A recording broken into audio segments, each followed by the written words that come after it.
கண்ணைங்க புடன்லயே வச்சிருக்க, தூக்கி இருந்து அல்பாயுஸ்ல போய் சேர்ந்திருப்ப. தம்பி மன்னிச்சிருப்பா. விடுங்க, அவருக்கு உங்க அப்பா வயசு இருக்கும். சும்மாரி. யோ போய் பெரிய வண்டியா விழு, அப்பதான் சீக்கிரமா போய் சேருவேன். ஆளையும் மண்டையும் பாரு. டேய் காசு ரெடி பண்ணிட்டியாடா? வட்டி கொடுத்தவன் சாவடிக்கிறான்டா. உனக்கு போய் ஜாமீன் போட்டம் பாரு. இல்லடா, இன்னும் 4 நாள் லோன் ஆயிரும்டா, சீக்கிரம் கொடுத்துறேன்டா. டேய் நீ ஃபர்ஸ்ட் காசு கொடு, மச்சாங்கிச்சாலும் அப்புறம். நாளைக்குள்ள காசு வரல உன்னை சாவடிச்சிருவேன், போட. சரிடா.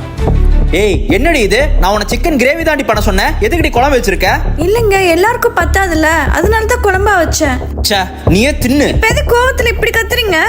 எது கத்துறனா? ஆமாடி, அப்படிதாண்டி கத்துவேன். கோவத்துல இப்படி கத்துறதுனால நீங்க பெரிய ஆளு, உங்களை பார்த்து எல்லாரும் பயந்துட்டு இருக்காங்கன்னு நினைச்சிட்டு இருக்கீங்களா? இவன் ஒரு பைத்தியக்காரன், இவன் கிட்ட பேச்சு கொடுத்து நாம ஏன் பேச்சு வாங்கிக்கணும்னு எல்லாரும் ஒதுங்கி இருக்காங்க. எதுவா இருந்தாலும் ஃபர்ஸ்ட் பொறுமையா சொல்லுங்க. இங்க பொறுமையா சொல்லி புரிஞ்சுக்காதவங்க யாருமே இல்ல.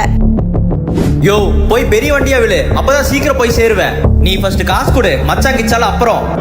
இங்க எல்லாத்துக்குமே கோவப்பட தெரியும். எல்லாரும் கத்திட்டே இருந்தா இங்க யார் வாழ்க்கையும் நிம்மதியா இருக்காது.